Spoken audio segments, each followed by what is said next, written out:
ꯈꯪꯍꯧꯗꯅ ꯍꯥꯟꯅ ꯑꯩꯈꯣꯏ FIR ꯃꯦꯒꯤ ꯍꯧꯈꯤꯕ ꯑꯗꯨꯒꯨꯝꯕ ꯇꯥꯔꯤꯛ 4ꯗ ꯑꯍꯨꯝꯗ ꯊꯣꯛꯍꯟꯅꯤꯡꯗꯕ ꯊꯧꯗꯣꯛ ꯑꯃ ꯊꯣꯛꯑꯦ ꯑꯗꯨꯒꯤ ꯃꯇꯨꯡꯗ ꯃꯦꯗ ꯊꯣꯛꯈꯤꯕꯅꯤ ꯍꯥꯏꯕ ꯔꯤꯄꯣꯔꯠ ꯑꯗꯨꯒ ꯃꯦꯒꯤ ꯇꯥꯔꯤꯛ 11ꯗ 19ꯗ ꯑꯩꯈꯣꯏꯒꯤ ꯁꯥꯏꯀꯜꯒꯤ ꯄꯨꯂꯤꯁ ꯁ꯭ꯇꯦꯁꯟꯗ ꯀꯝꯄ꯭ꯂꯦꯟ ꯇꯧꯕ ꯊꯧꯗꯣꯛꯅ ꯃꯦꯒꯤ ꯇꯥꯔꯤꯛ 4ꯗ ꯊꯣꯛꯈꯤꯕ ꯑꯗꯨꯒ ꯀꯝꯄ꯭ꯂꯦꯟ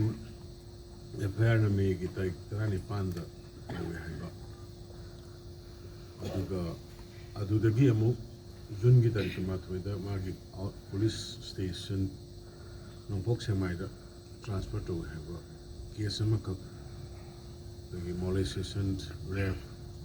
ꯂꯥꯏꯕꯛ ꯊꯤꯔꯕꯤ ꯏꯆꯟ ꯑꯃꯒ ꯏꯆꯥꯁꯤꯡ ꯑꯃꯒ ꯑꯗꯨꯒ ꯏꯆꯟꯁꯤꯡ ꯑꯃꯒ ꯍꯥꯏꯕ ꯇꯥꯔꯦ ꯃꯗꯨꯒꯤ ꯃꯇꯥꯡꯗꯨꯗ ꯑꯩꯈꯣꯏꯁꯤ ꯅꯍꯥꯟꯈꯩ ꯑꯩꯈꯣꯏꯅ ꯀꯦꯁꯁꯤ ꯃꯣꯞ ꯇꯧꯅꯕ ꯃꯇꯝ ꯍꯥꯏꯕꯗꯤ ꯇꯥꯔꯤꯛ 3, 4, 5 ꯑꯁꯤ ꯅꯥꯀꯟ ꯌꯥꯝꯅ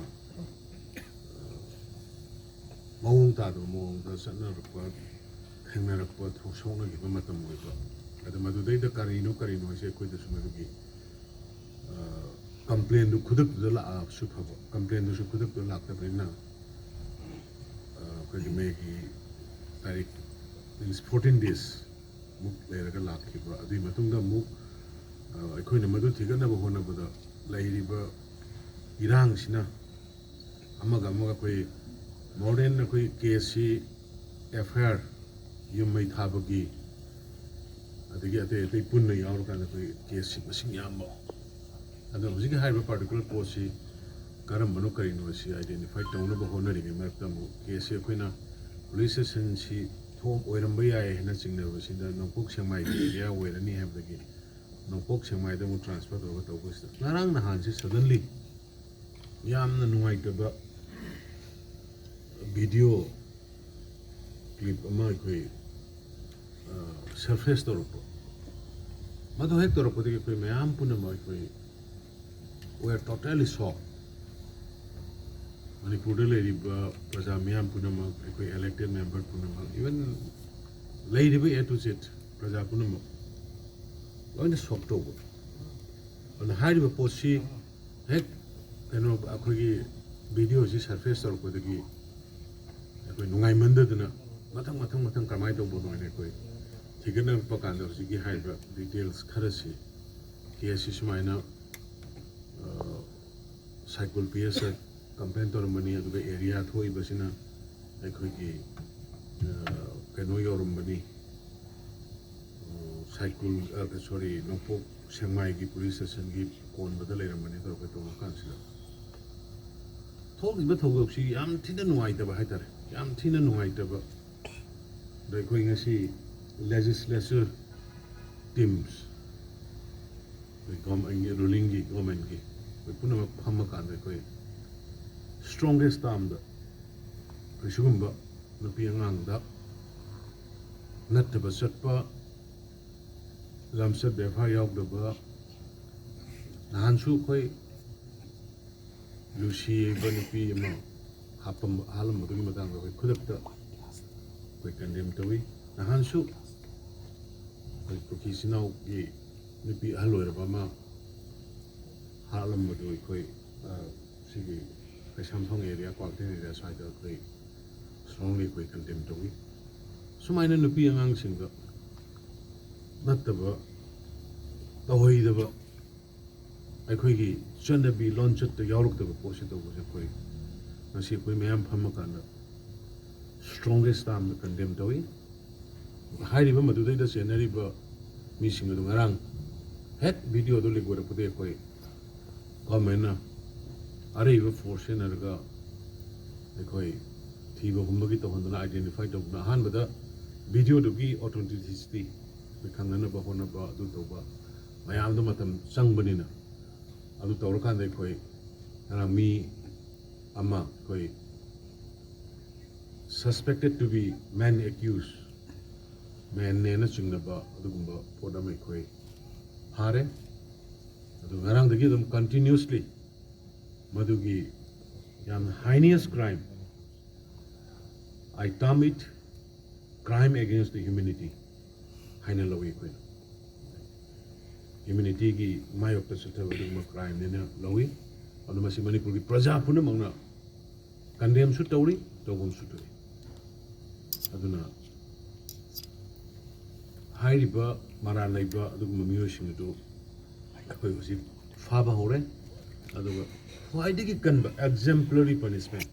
matungda amona any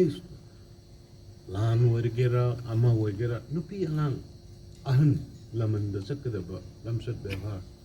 madugi chana lonchot mangak podong tawbo ubugi pota mai khoida lakpa masi yamna khoida laibu thibani na lawi ana masi gumbasi amona tawna dama khoi exemplary punishment jigi marale bising sida pina na bai khoi gi thakta angamba honor kanda dandi piba honorable court na pigadabani adu madugi proof evidence madugi mayam da khoi government gi police department amadi laidiba praja khoi na evidence mayam pida ka wadabani lai khoi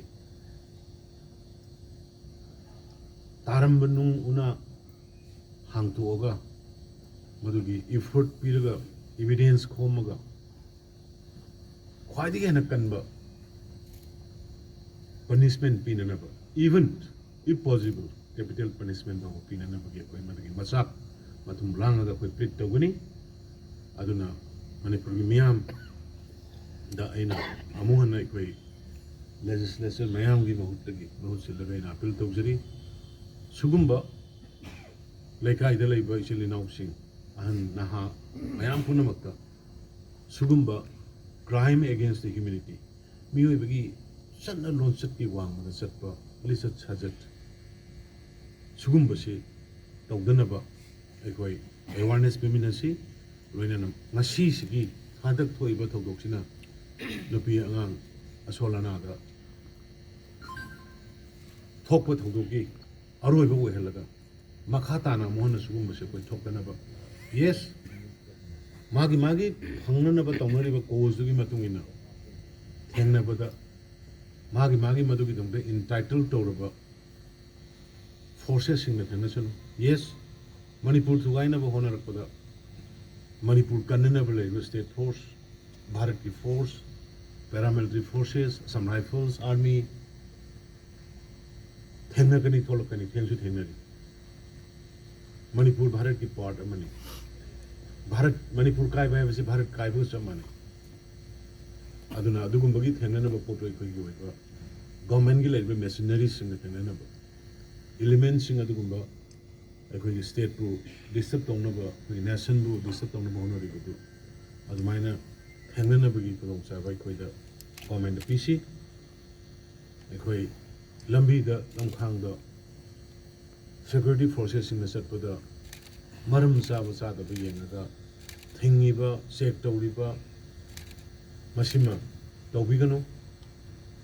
songnariba thengnariba potsi adugumba mapandagi changakpa khulai paiba sing khara yauna aikhoigi periphery singda nomai kapsalapani minna urama atani adu madu nomai kappa potu di nomai na thengna be anana sarkar anu madugi rongsa budoi khoida bibiyo hokibana ngasi bawi mangda hokibana hokre hujikti ko mamai sumna leiriba manipur gi praja punamak amato ina punsilaga kokinaw isilnaw sing ari bale minar ko mayam ko gi sinaw ni ngasi naga leiriba ko gi sinaw ni maitai pangole ko gi akoi manipur gi apun bharat gi apun masa masu ngaktani nagari ngaktani aduna ko kanamta gi against leite sumna gi अखोगी मपानदगी चंगागा खुलाई पायरगा और खुलाई पायरगा आइन की वांगबदा तौरैबा कांगबु थेननबदुगी आइन थेनन से सिमा पे तोमिनी